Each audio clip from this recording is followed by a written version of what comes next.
When I saw the video, I wasn't surprised.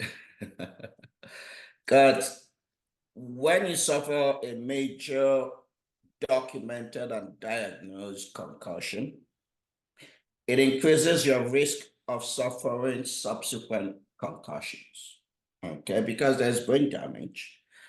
And each subsequent concussion you suffer increases the risk of major brain damage. So these are all additive and cumulative. So the more concussions it receives, the more progressive and the more cumulative the brain damage. And we should also not just talk about the concussions, we also need to talk about the exposure to repetitive high impact contacts to the head, the so-called subconcussive impacts. So over the years, all these are cumulative to result in a multiplicative cumulative effect. So if he suffers another concussion in another couple of months or another year, I wouldn't be surprised if I were his brother, his father, it's uncle, cousin, nephew. If I were a member of his family, I would beg him to retire. And not just him. See, as somebody who does consulting work, there's also the liability of the corporation that hires him. Because what if in another year or two he suffers repetitive concussions and suffers permanent brain damage, or everyone suffers catastrophic brain injury on the field? The corporation that puts him back to play had some liability. That okay, you guys, you knew, you were aware, you have doctors, you have experts that knew that putting him back to play would increase his risk of subsequent injuries, and yet you put him back to play.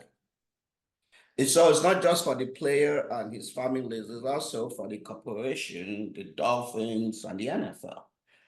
Because there is now a significant epidemiological risk that he would suffer subsequent concussions, and there is a risk that he could suffer a catastrophic brain injury. Dr. Omalu, Tua is just 26 years old. So what would your advice be to him, be to his family, if you had a chance to speak with them?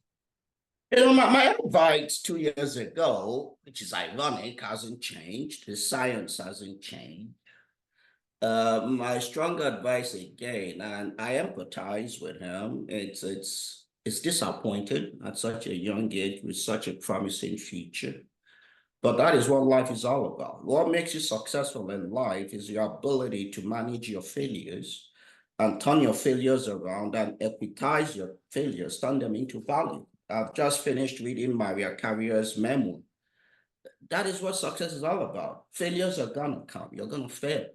And so embrace your failures, celebrate your failures, and step aside is the wise thing to do, is the prudent thing to do, and find something else to do. We love you, we cherish you, we value your life more than we value success or more than we value football. And again, as a physician, I will also advise the NFL. I never attack the NFL, they're a corporation. But I will also advise the NFL, you also need to think about your own liability. As the corporation placing him back to play, knowing fully well, because nobody can deny it now that we did not know, that there is a significant and substantial risk that this individual could suffer subsequent catastrophic and permanent brain damage, then why would you place him back to play? 2 years ago, I said he was going to suffer subsequent concussions, which he did. I mean, then some people laughed at me that that was a joke. Okay, this is no longer a joke. Nobody can claim lack of knowledge now. It's common knowledge now that there is an inherent risk in playing football, especially at the college level, professional level. Dr. Omalu, would you be willing to talk to Tua or talk to his family? He's come out and said his mother did ask him to consider retiring the last time. Would you be willing to talk to them and spread the knowledge that from all your years of researching and studying this subject? Well, I wouldn't reach out to him, no, but families have reached out to me, and I simply, in a very uh, doctoral way. I spoke to the families, counseled parents. In fact, that was a very interesting experience I had recently. A young kid from England, 70 years old, his father was compelling me to play American football in England. His coaches, his friends, he was very good at it. But he saw the movie Concussion and just did not want to play anymore. He was afraid to tell his parents. He was afraid to tell his coach. And he reached out to me. And I called him and I advised him on what to do, how to approach his father, what to say to the father, and let the father know that he spoke to me. But that if his father compelled him to play, he should let me know. I would then step in. He spoke to his father respected his wishes, and everybody was happy. So I wouldn't reach out, but if they reach out to me, of course, most gladly, I have an office in Sacramento.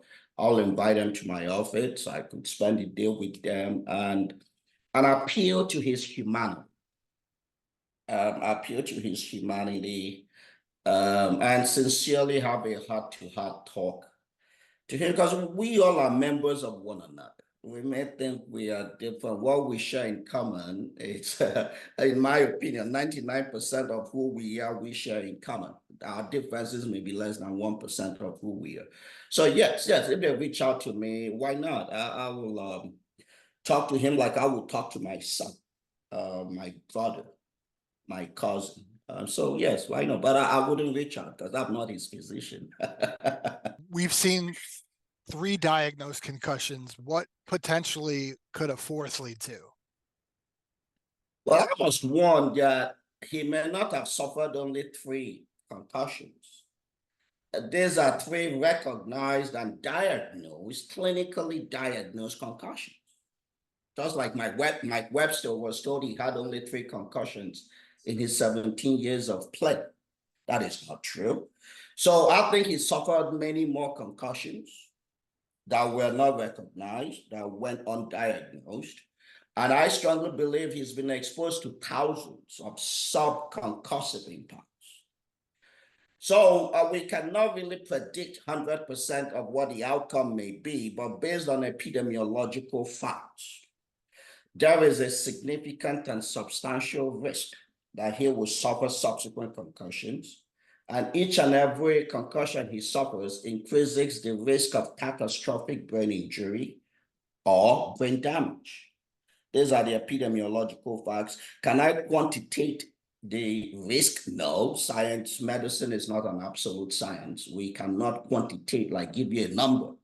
But all we could say is that there is a significant and substantial risk of subsequent concussions, subsequent catastrophic brain injury, or brain damage. There's no question about it. His risk of developing CTE is higher now than somebody who did not play football. There's no question about it. And these are just the scientific facts, not my opinion, really.